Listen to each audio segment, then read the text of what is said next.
بسم اللہ الرحمن الرحیم۔ الحمد للہ وحدہ والصلاة والسلام علی من لا نبی بعدہ۔ آج میں ایک ایسے صاحب کے بارے میں کچھ تھوڑی سی باتیں کروں گا جو میرے لیے محبوب ترین شخصیتوں میں سے ایک تھے۔ میرے تعلق میں جتنے بھی لوگ آئے ان میں جو کچھ لوگ جن سے مجھے جانثارانہ محبت ہے ان میں سے ایک تھے۔ نہایت عمدہ شاعر تھے اور لیکن ایک ایسا حسن اور ایک ایسی روشنی میں گندھی ہوئی شخصیت تھے کہ ان کی شاعری گویا ان کی شخصیت کی جمالیاتی گہرائی اور اخلاقی بلندی کا بہت ہی جزوی اظہار ہے۔ تو وہ لوگ بہت کم ہوتے ہیں جو اپنے اظہار سے زیادہ بڑے ہوں۔ تو رئیس فروغ صاحب یقیناً، بلکہ کہو کہ 100 بار یقیناً انہی نادر شخصیات میں سے ایک تھے، اور وہ بھی شاعروں میں ہونا یہ بہت ہی مشکل بات ہے، کیونکہ شاعروں میں اظہار ان کی شخصیت سے بے شمار گنا زیادہ ہوتا ہے۔ وہ شاعر اپنے مقطع میں جو خود کو ظاہر کرتا ہے، فرض کیا تو وہ اتنا ہوتا نہیں ہے، کیونکہ شاعری اظہار کا فن ہے، بلکہ جو اظہار کی عادت بن جاتی ہے۔ تو لیکن یہ کہ یہ ساری عمر شاعروں ہی میں رہے تھے، مذہبی خاندان کے مولانا نعیم الدین مراد آبادی صاحب کے نواسے تھے، تو بہرحال ساری عمر شاعروں میں رہے، لیکن اپنی شخصیت کو شاعرانہ پن سے محفوظ رکھا۔ تو یہ تھے رئیس فروغ صاحب، جن کے 2-3 مجموعے بھی آ چکے ہیں۔ بچوں کے لیے اتنی اچھی نظمیں شاید ہی کسی نے لکھی ہوں جیسی فروغ صاحب نے لکھی ہیں، اور پھر یہ کہ غزلوں میں بھی نہایت منفرد شاعر اور بہت خوشگو، بہت ملائم شاعر۔ اور جیسے یہ ہوتا تھا کہ یہ فیصلہ کرنا مشکل ہوتا تھا کہ ان کی بنائی ہوئی تصویر زیادہ دلکش ہے یا اس تصویر کو بیان کرنے والا لہجہ زیادہ ملائم ہے۔ تو بہت ہی میں کیا کہوں ان کے بارے میں، وہ بہت ہی بڑے آدمی تھے۔ تو بہرحال اب اس کا تھوڑا سا میں بیک گراؤنڈ بتا دوں کہ میں سن 1967 میں جب میٹرک میں تھا تو سلیم احمد سے ملا، اور پھر جیسے انہی کا ہو کر رہ گیا، اور اس کے بعد سے میرے تمام تعلقات، ادبی غیر ادبی ہر طرح کے تعلقات، یعنی محبت کے تعلقات، وہ سلیم احمد کے حوالے سے ہوا کرتے تھے۔ اگر میرا کوئی قریبی عزیز بھی سلیم احمد کے بارے میں کوئی ناگوار بات کہہ دیتا تو میں اس سے ترک تعلق کا ارادہ کر لیا کرتا تھا۔ تو سلیم احمد جیسے ہمارا محور زندگی بن گئے تھے، تو ساری زندگی انہی کے گرد گھومتی تھی۔ اب سلیم بھائی کا اپنا مزاج یہ تھا کہ وہ ایسے لوگوں کو بہت پسند کرتے تھے جو ان سے اختلاف کریں، اور اپنے انتہائی چھوٹے برخورداروں کو بھی اختلاف پر اکسایا کرتے تھے، اور مجھ سے اگر وہ ناراض رہے تو صرف اس وجہ سے ناراض رہے کہ میں ان کے سامنے بولتا نہیں تھا۔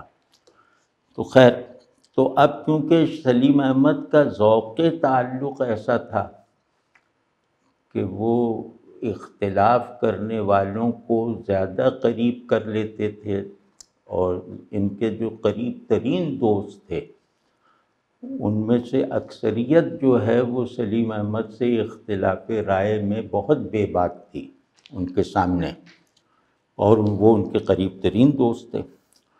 تو ان دوستوں میں جو اختلاف کر سکنے والے اور کرتے رہنے والے دوستوں میں سب سے نمایاں نام قمر جمیل صاحب کا تھا۔ قمر بھائی کو سلیم احمد کے تمام ادبی اور مذہبی اور غرض ہر طرح کے تصورات سے مکمل اختلاف تھا، مطلب جیسے انہوں نے طے کر رکھا تھا، اور وہ اپنی اس مکمل اختلاف کا بہت جارحانہ اور بعض اوقات پیغمبرانہ لہجے میں اظہار بھی کیا کرتے تھے۔ قمر بھائی ہمارے بہت ہی دلچسپ آدمی تھے، ان کے بارے میں کسی وقت اور میں کروں گا، وہ بھی بہت زبردست شاعر تھے، بہت عمدہ کریٹک تھے۔ تو قمر بھائی کا اکثر موضوع سلیم احمد ہوا کرتے تھے، اور وہ انہیں کہتے تھے مولوی سلیم احمد۔ تو وہ کرتے رہے، لیکن سب کچھ سلیم بھائی کو سب معلوم تھا، لیکن اس کے باوجود ان سے بہت ہی قریب کا تعلق رکھتے تھے۔ تو سلیم بھائی کے ہی کہنے پر میں قمر جمیل صاحب سے ملا۔ وہ اس کے ایک وجہ یہ ہوئی کہ قمر جمیل صاحب جو ہیں وہ جدید شاعری کے یعنی عالمی شاعری کے بہت جاننے والے تھے، اور جدیدیت کیا ہے یہ ان سے ملے بغیر اس ماحول میں سمجھ میں نہیں آ سکتی تھی جس ماحول میں میں تھا۔ اس کے لیے سلیم بھائی نے مجھے کہا کہ تم قمر جمیل صاحب سے ملا کرو۔ قمر جمیل صاحب بھی ریڈیو پاکستان میں تھے، سلیم احمد بھی ریڈیو پاکستان میں تھے۔ ریڈیو پاکستان کی کینٹین جیسے لاہور کا پاک ٹی ہاؤس ہے اس طرح کی حیثیت رکھتی تھی۔ تو میں مطلب ان سے ملنے لگا، اور 2-4 ملاقاتوں ہی میں مجھے قمر جمیل صاحب سے بہت شدید محبت ہو گئی، اور وہ مجھے ایسا لگا جیسے میرے گھر کے کوئی بڑے ہیں۔ اور اتفاق یہ کہ وہ میرے ہم شہر تھے، مطلب ہمارا جو آبائی شہر ہے الہ آباد، قمر جمیل صاحب بھی الہ آباد کے تھے، لیکن الہ آباد کا ہونا اس کا سبب نہیں تھا۔ مطلب ان کی شخصیت میں ایک عجیب طرح کی دلکشی تھی نوجوانوں کے لیے۔ تو نوجوان جیسے ان کی کشش سے خود کو بچا نہیں سکتے تھے اگر ان کا ادب اور شعر ان کا مسئلہ ہو۔ تو مجھے بھی ان سے شدید محبت ہو گئی۔ تو میں اس زمانے میں بالکل اکیلا تھا، تو سلیم بھائی نے مجھ سے کہا کہ قمر جمیل صاحب کا کہ گھر کا اگلا حصہ خالی ہے، وہ ان کی بیٹھک تھا، تو تم وہاں رہنے لگو۔ انہوں نے قمر بھائی سے کہا کہ اب یہ یہاں رہے گا۔ انہوں نے یہ بہت خوش ہو گئے اور بہت خوشی سے اجازت دی، اور پھر وہ ایک الگ داستان ہے کہ وہاں کیا ہوتا تھا۔ تو اب یہ میرا یہ معمول بن گیا تھا کہ یعنی قمر بھائی کے یہاں رہنے کا جب ہو گیا تو معمول یہ تھا کہ زیادہ وقت پھر بھی سلیم بھائی کے ساتھ گزارتا تھا، اور باقی سارا وقت قمر جمیل صاحب کے ساتھ رہتا تھا۔ تو قمر جمیل صاحب کراچی شہر میں سلیم احمد کے بعد سب سے بڑی نشست مطلب ان کی ہوا کرتی تھی۔ مطلب لوگ ان کی، وہ کراچی میں رواج تھا کہ آپ جس کے شاگرد ہیں یا جس سے ملنا ہے، کوئی نشست ہونی ہے تو وہ بیٹھکوں میں ہوتی تھی ان صاحب کے گھر میں۔ تو ان کے گھر میں نوجوانوں کا ایک ہجوم رہتا تھا۔ تو یہ مطلب ان کا حلقہ بھی بہت بڑا تھا، جس میں شہر بھر کے جو جدت پسند ادیب اور شاعر تھے وہ شامل ہوا کرتے تھے، اور قمر بھائی ان کے لیے بالکل گرو کی حیثیت رکھتے تھے۔ وہ میں جب قمر جمیل پہ کچھ عرض کروں گا تو پھر مزہ آئے گا ان باتوں کا۔ مطلب یہ کہ جیسے کسی کو کہہ دیا کہ تم بہت ملارمے سے بڑے شاعر ہو، کسی کو کہہ دیا تم فراق سے بڑے شاعر ہو، اور اس طرح کہتے تھے کہ اس کو پورا یقین ہو جاتا تھا کہ ایسا ہی ہے۔ اس کے بعد جو باہر نکل کے وہ اپنی اس نئے مرتبے کے مطابق بیہیو کرتا تھا اور مذاق کا نشانہ بنتا تھا، وہ ایک پوری داستان ہے۔ تو خیر، تو اس حلقے میں قمر جمیل صاحب کے یہاں مستقل جو حاضر باش حضرات تھے، ان میں کچھ لوگ بہت ہی نادر صلاحیتوں کے تھے اور مشہور لوگ تھے. تو ان میں ایک صاحب تھے ضمیر علی صاحب بدایونی. میں نے نہیں دیکھا جدید فلسفے پر اور ادب پر ایسی مہارت رکھنے والا کوئی دوسرا جیسی ضمیر علی صاحب رکھتے تھے. ان کی 2-3 کتابیں بھی ہیں تنقیدی.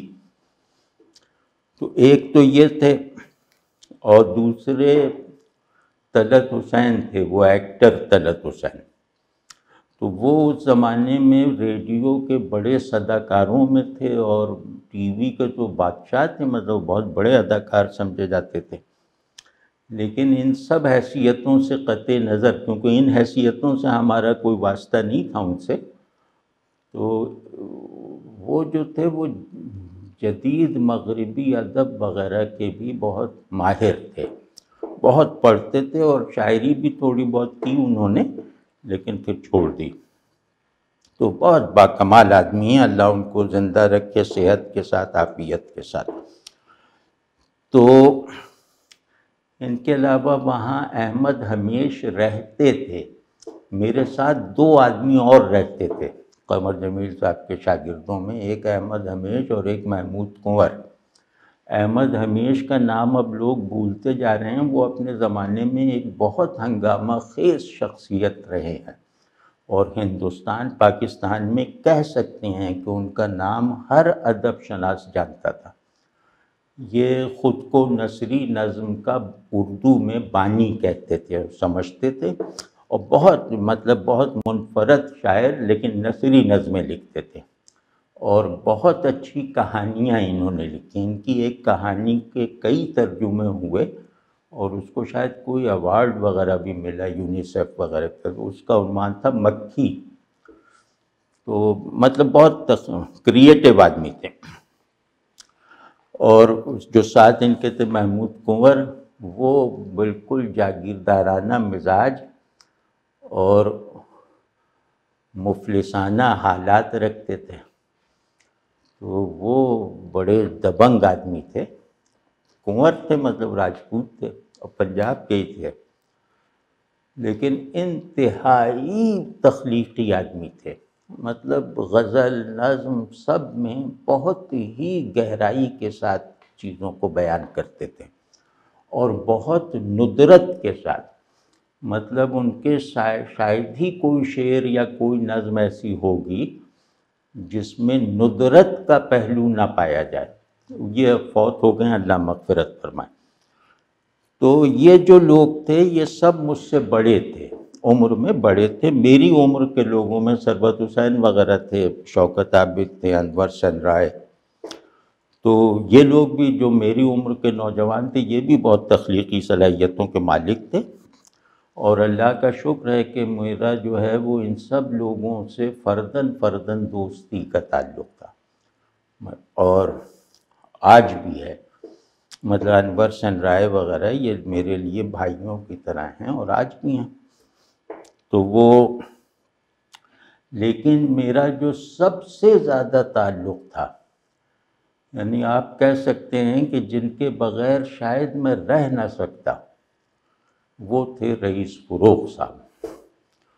رئیس فروغ صاحب سے مطلب مجھے ایسی محبت تھی، اب سوچوں تو کہہ رہا ہوں کہ اگر وہ اشارہ کر دیتے تو میں خوشی اپنی جان دے سکتا تھا. مطلب ایسی محبت ظاہر ہے کہ زندگی میں کم لوگوں سے ہوتی ہے نا، تو وہ ایسے تھے.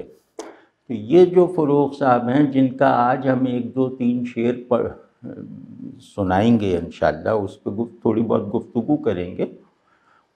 ان میں 2 اوصاف کم از کم ایسے تھے. میں کہہ سکتا ہوں کہ رئیس فروغ صاحب سے جس قرب تک میں پہنچا ہوں کوئی نہیں پہنچا سوائے قمر جمیل صاحب کا. قمر جمیل صاحب تو ان کے گرو تھے، وہ ابھی بتاتا ہوں کہ ان کے تعلق کا کیا تھا. تو یہ رئیس فروغ صاحب مرحوم جو ہیں، انہیں ہم لوگ دادا کہا کرتے تھے. ان کو قمر جمیل نے دادا کہہ کے مخاطب کرنا شروع کر دیا تو ہم لوگ بھی کہنے لگے. دادا مطلب وہ بنگالی والا، بھائی کے معنی میں.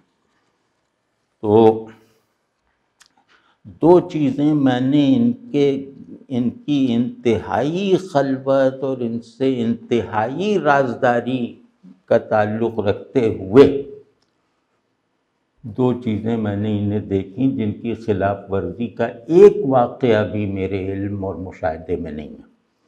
وہ ہے انکسار اور غیبت سے مکمل پرہیز۔ اب آپ خود سوچئے کہ انکسار اور غیبت سے پرہیز یہ اولیاء اللہ کے لیے کے اوصاف ہیں، اللہ کے دوستوں کے اوصاف ہیں، کجا یہ کہ وہ ہوٹلوں میں بیٹھنے والے ایک شاعر کو یہ نصیب ہوں۔ تو مطلب میں نے کوئی آدمی نہیں دیکھا جو غیبت سے اتنا پرہیز کرتا ہو۔ مطلب میں انہیں اکساتا تھا کہ فلاں آپ کا مخالف، کیونکہ اس زمانے میں جھگڑے بہت ہوتے تھے کہ شاعروں میں فلاں آپ کے بارے میں یہ رائے رکھتا ہے، تو مسکرا کے کہتے چھوڑو یار چھوڑو، یا اس کی کوئی تعریف کر دیتے تھے۔ اور بہت ہی مطلب اس طرح نہیں کہ میں کوئی بہت بڑا آدمی ہوں، غیبت میرے سامنے نہ کرو، بالکل اس طرح کا کوئی تاثر نہیں دیتے تھے، ہنسنے لگتے تھے، کوئی اور بات شروع کر دیتے تھے، یا جس کی میں غیبت کر رہا ہوتا تھا اس کی تعریف میں کوئی جملہ کہہ دیتے تھے، یا کہتے ہیں یار چلو ہم لوگ اب اپنی باتیں کریں، چھوڑو وہ جو کرتے ہیں کرنے، تو اس طرح کا ان کا رویہ ہوتا تھا۔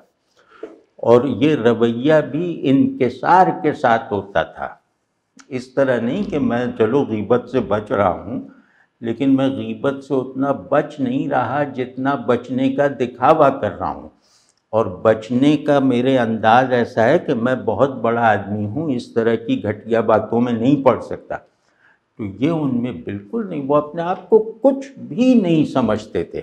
اللہ بہتر جانتا ہے، وہ میرے والد صاحب کی عمر کے ہوں گے، تو میں ان کے آگے ان کی اولاد جتنا تھا، تو میں باتونی تھا، میں ان کے سامنے ادھر ادھر کی تقریریں کرتا رہتا تھا، علمی اور ادبی، اپنی دانش میں، اور وہ گھنٹہ گھنٹہ خاموش بیٹھے اور بیچ بیچ میں مسکرا کے یا واہ واہ کر کے وہ گفتگو سنا کرتے تھے، بالکل جاہلانہ گفتگو، اور پھر دوسروں میں تعریف کرتے تھے، یہاں تک کہتے تھے کہ فلاں نے مجھے یہ سکھایا۔ تو خیر، تو بہت ہی سب انتہائی نرم گفتار، اور جیسے مٹھاس سے بھرے ہوئے آدمی۔ ہمارے مرحوم دوست ممتاز رفیق نے ان کا خاکہ لکھا ہے، اس کا عنوان رکھا ہے کپاس کا پھول۔ تو اس کی ایک سوری مشابہت بھی ہے کہ ان کے بال گھنے تھے آخر عمر تک، اور بالکل سفید تھے، بالکل سفید، تو اس نسبت سے بھی وہ کپاس کا پھول تھے، اور نرمی کی اور خوبصورتی کی جہت سے بھی وہ کپاس کا پھول تھے۔ تو اور مطلب ایسے ٹکراؤ رکھنے والے معمولات کو وہ گویا ایک کر لیتے تھے کہ حیرت ہوتی ہے۔ مثال طور پہ وہ زیادہ وقت ان کا گھر سے باہر گزرتا تھا، اور رات کو دیر سے وہ گھر جاتے تھے، مطلب قمر جمیل صاحب جہاں ہیں وہاں وہ ہیں، تو کبھی ہوٹلوں میں بیٹھے ہیں، کبھی قمر جمیل صاحب کے گھر بیٹھے ہیں، بس یہ ان کا وہ تھا۔ تو رات کو دیر سے گھر جاتے تھے، لیکن انتہائی ذمہ دار والد تھے، انتہائی شفیق شوہر تھے۔ تو غرض ایک صاحب خانہ کو، ایک سربراہ خانہ کو جو ذمہ داریاں پوری کرنی چاہیے گھر کی، وہ یہ احسن اور آئیڈیل طریقے سے پوری کرتے تھے۔ ان کے بیوی بچے ان سے بہت خوش رہا کرتے تھے، بہت مطمئن، جبکہ معمول یہ تک رات کو گئے، صبح پھر دفتر۔ تو ان میں کوئی ایسی چیز تھی کہ جو مطلب یہ کہ جو ہر طرح کی سچویشن میں ان سے بہترین کردار ادا کرواتی تھی۔ یہ لوگ بھی کم ہوتے ہیں۔ تو خیر، تو اب یہ ہاں، اور ان کے بچے تو جیسے ان پر جان نچھاور کرتے تھے، اور ان کے سب دوستوں کا آج بھی بہت ادب کرتے ہیں، رئیس فروغ صاحب کے بیٹے بلکہ پوتے بھی۔ تو اللہ کا شکر ہے کہ ان کے بچے ہی نہیں بلکہ آگے کی نسلیں بھی ان کی ڈالی ہوئی روایت کو نبھا رہی ہیں۔ بہت اچھے بچے ہیں ماشاءاللہ۔ تو یہ جو ہمارے فروغ صاحب ہیں، ان کو مجھے لگتا ہے کراچی کا حافظہ یا تو کمزور ہے یا کراچی میں بعض اسباب کی وجہ سے تعلق کی صلاحیت کمزور پڑ چکی ہے کہ اب کراچی میں بھی ان حضرات کا نام لینے والے لوگ نہیں ہیں، ان حضرات کو یاد کرنے والی مجلسیں نہیں ہوتی، اور بہت ہی افسوس ہوتا ہے یہ دیکھ کر۔ اور جیسے وہ ضمیر علی بدایونی صاحب کا جو میں نے عرض کیا کہ ان جیسا ماہر جدید فلسفے کا، خصوصاً وجودیت کا، اور وجودیت کی روایت میں پروڈیوس ہونے والے شعر و ادب کا اتنا بڑا جاننے والا آج تک میں نے نہیں دیکھا، اور بہت ہی زبردست کہانیاں بھی لکھی ہیں ایگزسٹینشلزم کی ادبی روایت میں۔ تو بہت زبردست آدمی تھے، لیکن یہ کہ جب ان کا انتقال ہوا تو جنازے میں بہت ہی تھوڑے لوگ شریک ہوئے۔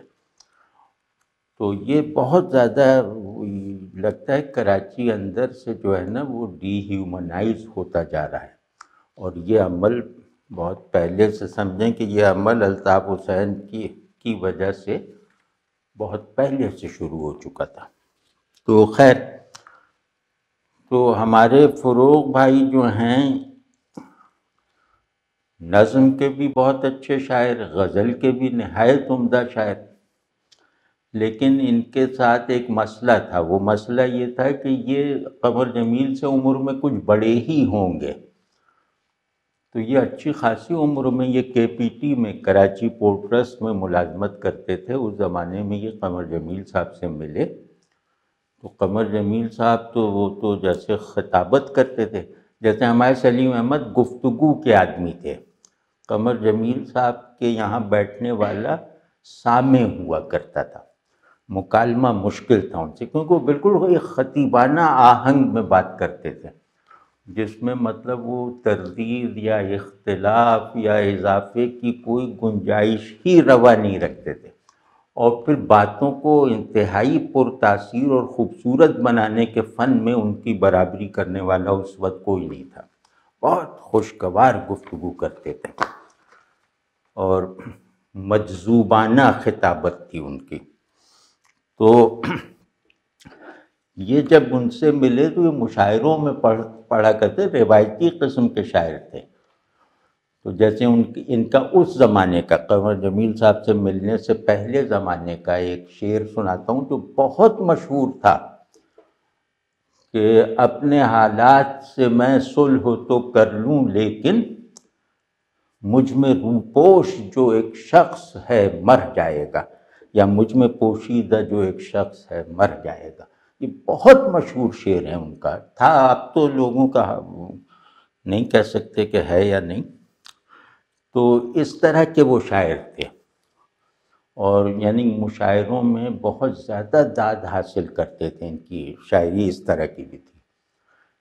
قمر جمیل صاحب تو جس سے بھی ملتے تھے ان کا واحد اصرار اس بات پر ہوتا تھا کہ جدید بنو، جدید شاعری کرو، اور جدید وہی سب تھی سرریلسٹ شاعری، اور یہ وہ تو اب لوگ کہاں جدید وغیرہ کرتے، وہ انگریزی الفاظ وغیرہ غزلوں میں استعمال کرنا شروع کر دیتے تھے۔ تو رئیس فروغ صاحب تو بیچارے بہت دھیمے، بہت سبمسو آدمی، تو وہ ظاہر ہے قمر جمیل صاحب کی ٹرانس میں آ گئے۔ مطلب قمر جمیل سے کا اتنا اثر میں نے کسی دوسرے کو قبول کرتے نہیں دیکھا۔ انہوں نے پورا اپنا جو شعری در و بست اور شعری مزاج ہے اس کو بدل لیا، اور وہاں ان کے جتنے مضامین تھے، قمر جمیل صاحب کے جتنی دلچسپی کے مضامین تھے، ان سب کو غزلوں میں کھپا کر دکھایا، اور اس طرح کھپایا کہ ان اشعار کی روایت پسند لوگ بھی تحسین کرتے تھے. جیسے وہ کہے آصیب اپنے کام سے ہم اپنے کام سے، ہوتے ہی شام شام سے گھومنے کی مطلب ایک شعر ہے جس کا پہلا مصرع بھی یاد نہیں آ رہا کہ گھومنے نکلتے ہیں شام سے، دوسرا ہے آصیب اپنے کام سے ہم اپنے کام سے. سڑکوں پہ روز بس اس طرح کا ایک سڑکوں پہ نکلتے ہیں، آصیب بھی اور ہم بھی، آصیب اپنے کام سے ہم اپنے کام سے. تو اس کو سلیم احمد بہت پسند کرتے. سلیم احمد شعریات میں روایتی آدمی تھے، تو کہتے تھے عجیب شعر کا ہے بالکل. پھر ویسے بھی یہ روایتی ان کا دور ہو یا جدید شاعری کا دور ہو، ان کے یہاں اوریجنلٹی مضمون میں بھی ہوتی تھی اور امیج میں بھی ہوتی تھی. مطلب اتنی اچھی امیجری جدید شاعروں میں کم دکھائی دے گی جو ان کے یہاں ہے. تو ابھی تو وہ عرض کروں گا جس شعر پر تھوڑی سی گفتگو کرنی ہے، کیونکہ بھائی میرا ایک جذباتی مسئلہ ہے، میں نہ اپنے بڑوں کو بھولنا چاہتا ہوں، نہ اپنے چھوٹوں کو اس طرح دیکھنا چاہتا ہوں کہ وہ ہمارے بڑوں کو یاد نہ رکھیں. تو بس اسی کا بہانہ آج نکالا ہے. تو جو میں کہہ رہا تھا کہ امیجری اور احساس کی نرمی اور تازگی، یعنی ان کا احساس وزنی اور پیچیدہ نہیں ہوتا، بہت لوڈڈ احساس نہیں ہے کہ غم بہت زیادہ ہے، غصہ بہت زیادہ ہے، خوشی بہت زیادہ ہے، بالکل نہیں. وہ ایسا لگتا ہے کہ جیسے احساسات ہم سے باہر بھی موجود ہیں اور ان کے ہونے کا ایک الگ نظام چل رہا ہے. رئیس فروغ صاحب کی شاعری میں احساسات کا کردار کچھ اس طرح ہوتا ہے، اور مطلب اس میں اس احساس میں جو ایک تازگی ہوتی ہے وہ تو ہم فوراً محسوس کر لیتے ہیں کہ یار اس طرح محسوس کرنا تو ہمیں نہیں آتا تھا، لیکن اور ایک فرحت محسوس ہوتی ہے.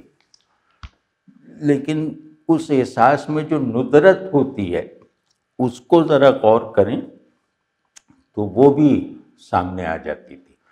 تو یہ بھی بڑی بات ہے کہ ایک شخص کی بنائی ہوئی تصویروں میں بھی منفرد ہوں، اور ایک شخص کا جو احساساتی در و بست ہے، تانا بانا ہے شاعری کا، وہ بھی بہت لطیف ہو، بہت سبک ہو، بہت تازہ ہو، اور بہت جیسے ایسا ہو کہ بہت امپرسنلائزڈ ہو.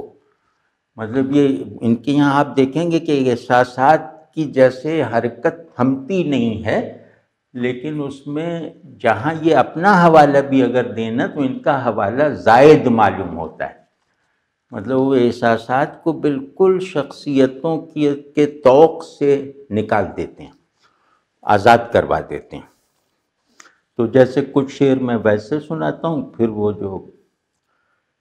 وہ قابل فخر شعر بعد میں سناؤں گا کہ آج کی رات کوئی بیراگن کسی سے آنسو بدلے گی. اب ان دونوں پہلوؤں سے دیکھے گا، احساس اور امیج.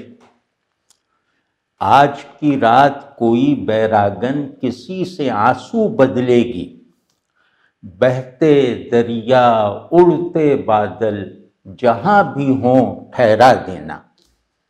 مطلب کمال کی ایک وہ ہے، مطلب اس میں یہ آپ نے دیکھا نا کہ اس احساس کا کوئی سبجیکٹو سورس نہیں ہے. یہ جیسے احساسات کا بھی ایک نظام چل رہا ہے، واقعات کا بھی ایک نظام چل رہا ہے، اور ایک آدمی ان سب سے باہر بیٹھا ہوا ان کے درمیان بیلنسنگ کر رہا ہے، ان کے توازن کو برقرار رکھ رہا ہے. تو ایک شعر ہے چھوٹی بہر، میں تو اس کا سناٹا ہوں.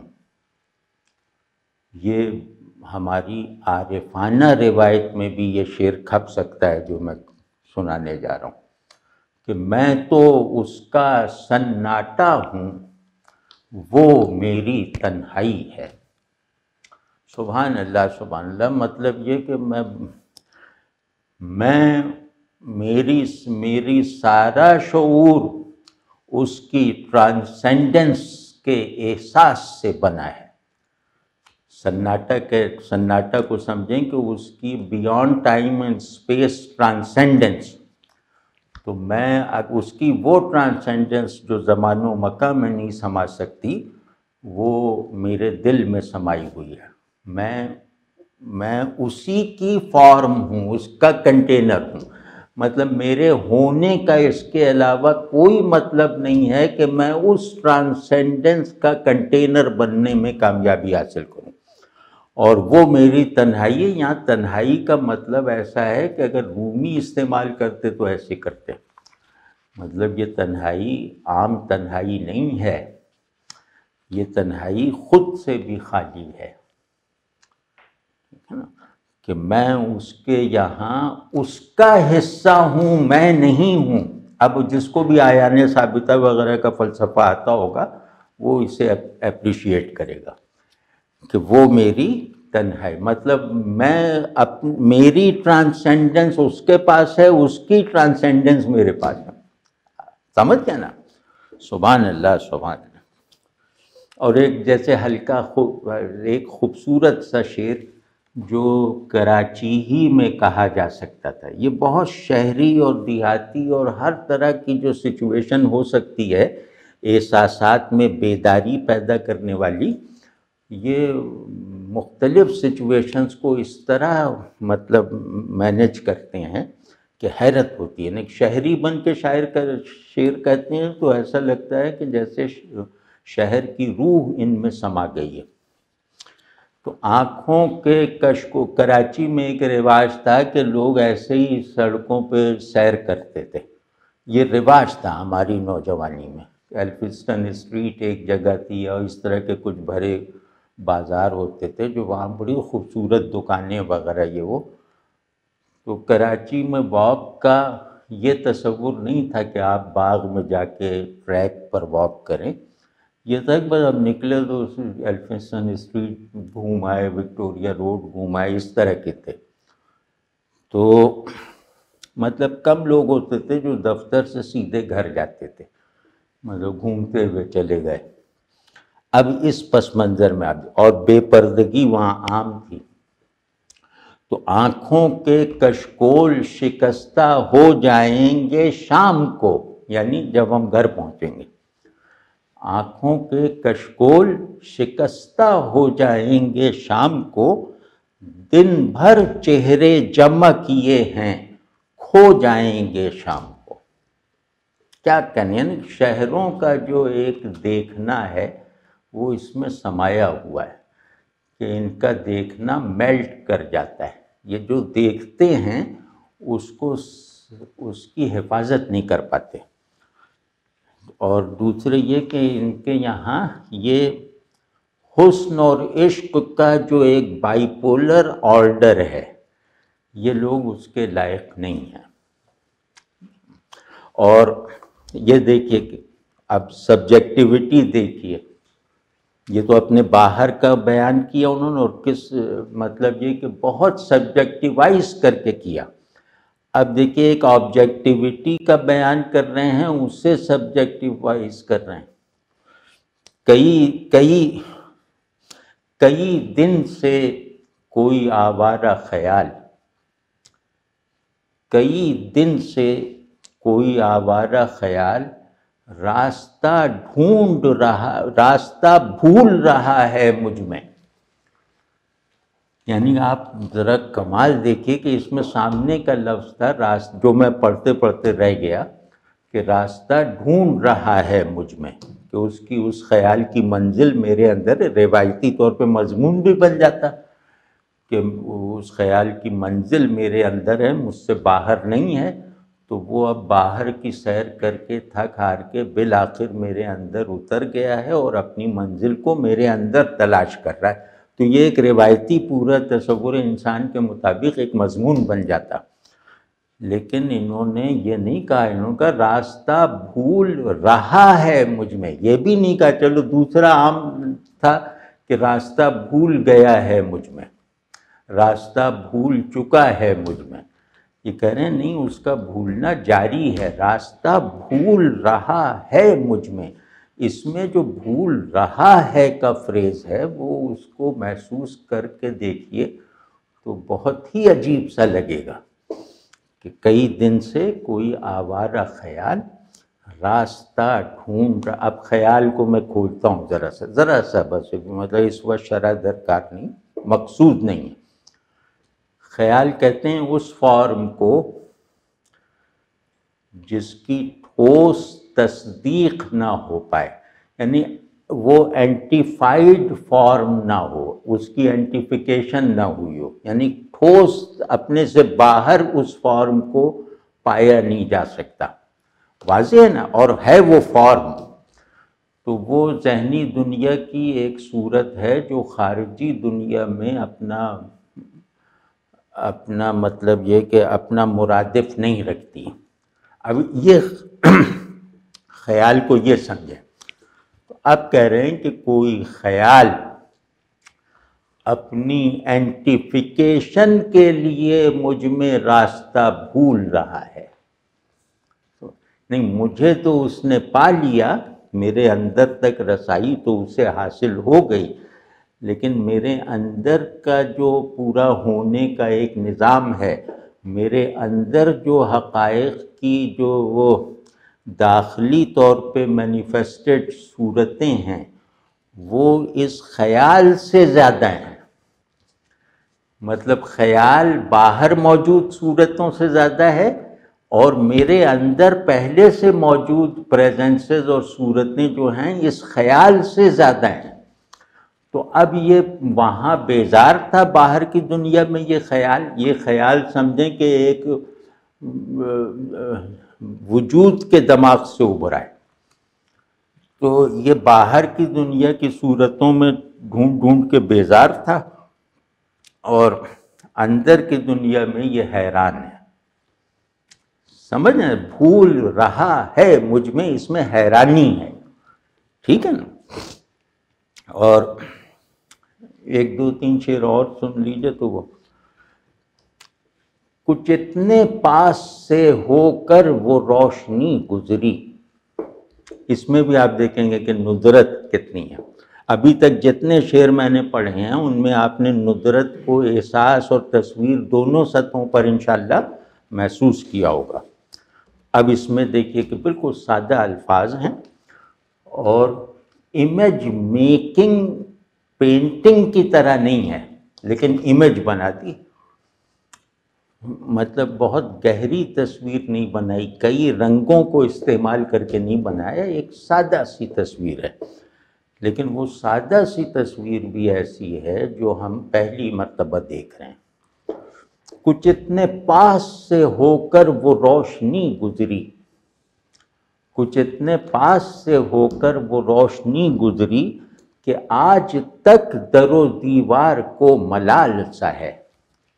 سبحان اللہ سبحان اللہ. اب یہ مطلب اس کی آپ عام توجیہ کر لیں، اس کی مطلب اس کی جو ہے وہ اس کا جمالیاتی تجزیہ کر لیں تو بھی آپ ایک عجیب عالم تسکین میں پہنچیں گے. اور اس کا اگر آپ فلاسفیکل انالیسس کریں یا ہماری روایت کے مطابق اس کا ایک عارفانہ انداز سے اس کو کھولنے کی کوشش کریں تو یہ شعر تمام پرسپیکٹیو سے اپنا تجزیہ کروانا کوالیفائی کرتا ہے. کسی بھی پرسپیکٹیو سے کر لیں، ہم سادہ سے پرسپیکٹیو سے کر لیں کہ یہ منظر ہی بہت خوبصورت ہے کہ روشنی در و دیوار کے پاس سے گزری اور در و دیوار کو آج بھی اس کا ملال ہے کہ ہمیں کیوں نہیں چھوا اس نے. اور اسی کو آپ ظہور و خفا اور غیاب و شہود وہ سب کر کے تنزیہ و تشبیہ کا پورا تصور اس میں سے بلا تکلف اور بلا تصنع نکال سکتے ہیں. تو اب دو شعر اور ہیں، وہ ایک ہی غزل کے دو شعر ہیں کہ یادوں کی دہلیز پہ آیا. اس میں بھی یادوں پہ بہت لوگوں نے شعر کہے ہیں، یاد ماضی پر. کہ جیسے فراق کا شعر بہت اچھا ہے، دیکھ آئے ہم بھی یادوں کا نگر، ہر طرف پرچھائیاں پرچھائیاں، بہت اچھا شعر ہے، اور بھی لوگوں نے بہت کہا ہے، اور خصوصاً یہ جو وہ مطلب 1940 وغیرہ کے بعد ناسٹیلجک شاعری کی روایت نے زور پکڑا ہے، تو یادوں پہ بہت لوگوں نے شعر کہا ہے، ناصر کاظمی وغیرہ سب نے بہت، تو ان میں جو میری نظر میں بہتر شعر تھا وہ میں نے عرض کیا کہ دیکھ آئے ہم بھی یادوں کا نگر، ہر طرف پرچھائیاں پرچھائیاں، بہت اچھا شعر ہے اور بڑی اچھی امیجری ہے، لیکن یہ شعر اس سے بھی بہتر ہے، فراق سے کہیں آگے ہے، کیونکہ اس میں جیسے کازمک بنا دیا گیا ہے یاد کو، وہاں یادیں پرسنل ہیں فراق یہاں یادوں کو کازمک بھی بنا دیا ہے، وہ دیکھیے کیسے کہ یادوں کی دہلیز پہ آیا، یادوں کی دہلیز پہ آیا، آدھا سورج آدھا سایہ، مطلب اس کا کوئی جواب نہیں ہے، آدھا سورج آدھا سایہ کو آپ ایک ہی کینوس پہ دیکھنے کی کوشش کریں تو آپ کو لگے گا کہ آپ نے مطلب آپ کو دیکھنا سیکھنا چاہیے، یہ اتنی بڑی امیج ہے۔ تو اب اس کی سطحی تعبیر یہی ہے کہ آدھا کامیابیاں، خوشیاں بھی یاد آئیں، غم بھی یاد آئے، کامیابیاں بھی یاد آئیں، ناکامیاں بھی یاد آئیں، لیکن اس عام مفہوم کو اس کی طرف نسبت دیتے ہوئے ہمیں شرم آئے گی، اس تصویر میں اتنی بڑی، اتنا کائناتی پن ہے، واضح ہے نا؟ تو اور پھر یہ میری یادیں نہیں ہیں، ہو سکتا ہے پتہ نہیں کیا ہے، یادوں کی اپنی کوئی کائنات ہے، یہ سب اس میں سے جیسے پھوٹ پھوٹ کر ظاہر ہو رہے ہیں یہ سب پہلے، اور اب یہ کازمک تھا، اب یہ دیکھیں پرسنل ہے کہ آنکھیں جو بے حال ہوئی ہیں، آنکھیں جو بے حال، آنکھوں کو بے حال کہنا بہت مشکل کام ہے، آنکھیں جو بے حال ہوئی ہیں، دیکھ لیا تھا خواب پرانا، یعنی میں معافی چاہتا ہوں، آنکھیں جو بے حال ہوئی ہیں، دیکھ لیا تھا خواب پرایا۔ ابھی اسی کو اس سچویشن پہ غور کریں تو کیسی عجیب سی بنے گی نا کہ دوسرے کا خواب ہم نے دیکھ لیا، تو آنکھیں جو بے حال، بے حالی اور پرائے پن میں جو گہری نسبتیں ہیں نا، وہ اگر دریافت کر لی جائیں تو اس شعر سے لطف اندوزی کی کوئی حد نہ رہے۔ تو یہ تو جیسے تعارف میں نے کچھ، انشاءاللہ میں کوشش کروں گا کہ محمد سلیم الرحمن صاحب کی نظمیں پر نشستیں مکمل کر کے اللہ نے چاہا تو رئیس فروخ صاحب پر بھی ایک سیریز کریں گے۔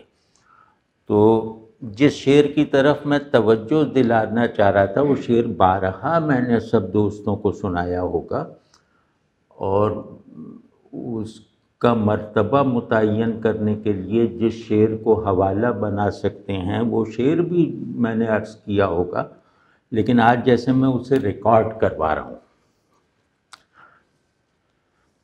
نظیری نیشہ پوری اکثریت کی رائے کے مطابق فارسی زبان کا حافظ کے بعد سب سے بڑا غزل گو ہے اور حافظ کی روایت کا وارث ہے، اس روایت میں اضافے کرنے والا ہے، اور مطلب اکثریت کی رائے یہ کہ غزل کی، فارسی غزل کی روایت میں سب سے بڑا نام حافظ کا ہے، اس کے بعد نظیری کا ہے جو اسی کا مطلب فیض یافتہ ہے۔